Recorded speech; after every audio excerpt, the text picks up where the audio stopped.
was the very first investigation I ever did. And Dustin, I don't know if you remember this, but like, so we had to do again, like, you know, during the investigation, had to look at you guys always, you know, watch you guys, except for the times where you might tell me to go, you know, look around or sort of like, if, hey, there's something over there, and I'd look around or whatever. But generally, I was on you guys. So then later, we'd have to be like, okay, that, you know, you're in a room. Then I'd have to go back in later with the infrared camera, just get shots of the room you could cut together the scene with, you know.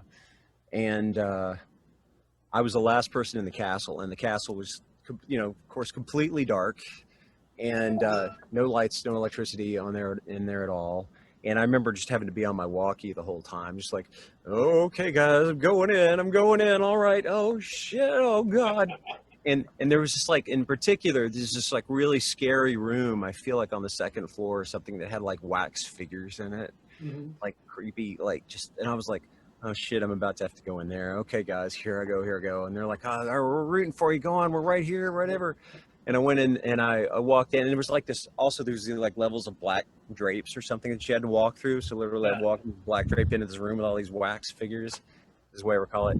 And I was like, here I go, and went in. And then Andy Lipson, the producer, like jumped out and went, blah! Like right after I went in there, and just scared the, God. Yeah. I probably, I mean, if I hadn't used the restroom right before, I probably would have peed myself. But I think that was Larnac Castle, if I remember correctly. is that what it's called? Larnac? Yeah, I think it was Yeah, Larnac right. Yeah, Castle, that sounds right. Yeah. That was a cool place. You remember Hell's Gate? I don't know. There's a lot of hell places. Yeah.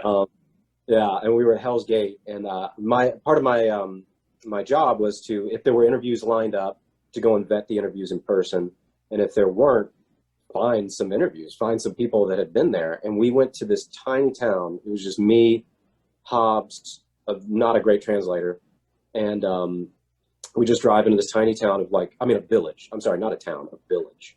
And everyone was just like, everyone had heard we were at Hell's Gate, and they were just like ducking away, except for this one old man who had to be like, I mean, ancient. But I noticed him right away because he was still brushing these horses. And he was like feeding them and brushing them. And he was like, for an old man, he was like, oh, he was doing good. And I wanted to talk to him, but our local was like, no, you don't want to, let's just keep going. But finally, there's nobody who wanted to talk to us. No, everyone was afraid to talk to us. And I was like, that guy right there is not going to be afraid to talk to me. So we get out, and I hail him in whatever, dumb redneck way. And he's about to engage with me, and his daughter came out, who had to be my age at the time. And she spoke English. And she said, what do you want? And I was like, is that your father? She's like, that is my grandfather, yes. And I was like, may I ask him some questions? She's like, no, you may not. And then he yells something to her and goes inside the house. And she like just looks to the ground really angry and looks at me, and I was like, I'm sorry, what did he say? She said, you'll want to have coffee too. And I was like, okay. So we went in, and he sat and told us that at Hell's Gate, he was forced to work there by the Nazis. And one day as they were retreating, they came in and shot everybody. And it just so happened that he was at home. He was late for work. And they put everybody in the courtyard, and they plugged every single one of them. And him and one other chef, I think a cook, were the only ones left alive. They massacred the whole village, and he came back. And I was just like in shock. Because, I mean, that was part of the big reason why people didn't go back there, was that type of traumatizing event. And I was like, I have to get you on camera. I have to talk to you about this. And it broke my heart because we never got to go back. The schedule didn't allow it. I got to, all I did was share coffee with him.